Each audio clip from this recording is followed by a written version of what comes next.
Hi there, Chicken Nuggets. It's me, Carl. Welcome to Grow TV. Welcome to Grow TV. Hosted by Carl. Where we have fun with our friends, talk about Jesus, and go over everything the Bible has to offer. Now once again, welcome to Grow TV. Hey, y'all, I'll tell you what. I got so excited about hearing how God created everything in the universe. I just wanted to continue to build stuff. First few days I was creating like small stuff, like a pencil holder and like a origami bird. And then I made a rowboat made out of plastic straws for my pet frog. Then I started making stuff that was a bit bigger, like a music box, a frisbee, a hat that I made for special occasions only. You know, like a wedding or a 50-cent corn dog day at Sonic. But now I am currently in the process of building the most beautiful and glorious mouse house.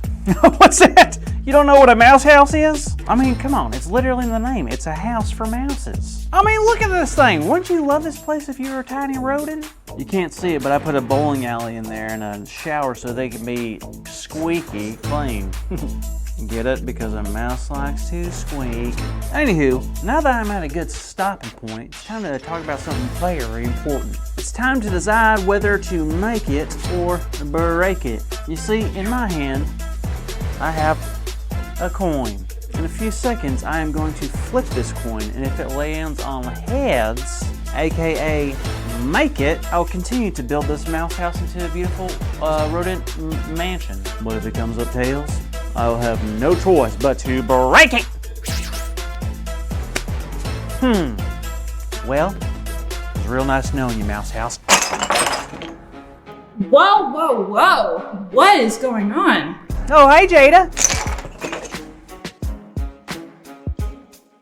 Well, just destroyed everything I've ever built. Oh, okay. Can I ask why? I had to, all right. Okay, relax. I was just asking. You're right. I'm sorry. You see, the thing is, I built it, and then I did the coin flip, and I didn't have any choice. Got it. Well, there's good news, Carl. How could there possibly be any good news right now, Jada? I broke my mouse house. My mice are homeless. Well, just like God, you can always unbreak it. What are you talking about? That's not even a word. Well, maybe not, but you know what I mean. I don't know, Jada. How can you fix something that's already broken? That's probably what Adam and Eve thought too. Who? Adam and Eve. They were the first humans God created. You remember last week when we talked about how God created the whole world and made it a perfect place for us humans? Of course, how could I forget? Well, even though God created something really great, it didn't mean that it couldn't be broken. Whoa, hold up. What do you mean? Well, in the world God created for Adam and Eve, he only had one rule. And after a while, they chose to break that rule.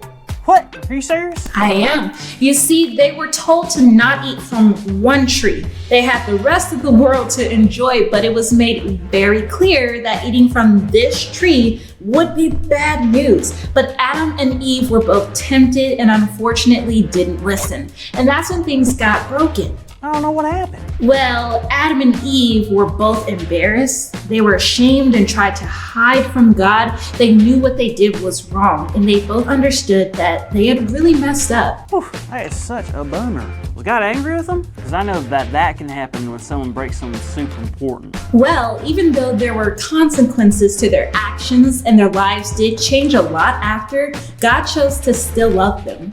Wow, really? Speaking of breaking things, didn't Adam and Eve break God's heart by messing up?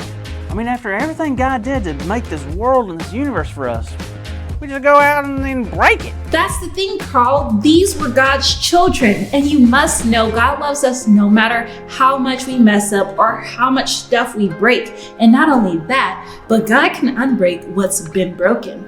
Wait, is that true? Can God really unbreak what's been broken? Not only is it true, but God is the only one who can. But how does God unbreak things? So after what happened in Genesis 3, things between God and humans weren't the same. There was a disconnect because humans chose to go against God. But God already had a plan in motion to repair the relationship. That's why God sent Jesus to us. Well, I know Jesus, but how is he part of this story? Jesus has everything to do with the story. We know God calls us to live like Jesus did, but that can be hard. It's difficult because we're human, and unlike Jesus, we make mistakes and we sin. I sure do. But God loves us anyway. Jesus came to earth so that we can know how much God loves us and learn how to love God and others. Jesus made the way for us to be reconnected to God. That's why you can take to God whatever is broken, and God promises to fix it one day. It's pretty awesome. You're totally right. That is so awesome. So just because this mouse house is broken doesn't mean I can't fix it. Just like how God can fix broken things. Exactly.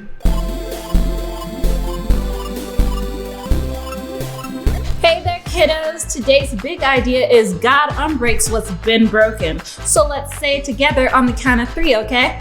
1, 2, 3. God unbreaks what's been broken. Awesome job, everyone. Now I gotta get out of here and make sure Carl doesn't put a mouse in my house. But I'll see you next week on the next episode of Grow TV. See you later. Thank you for watching, and tune in next week for a new episode of Grow TV.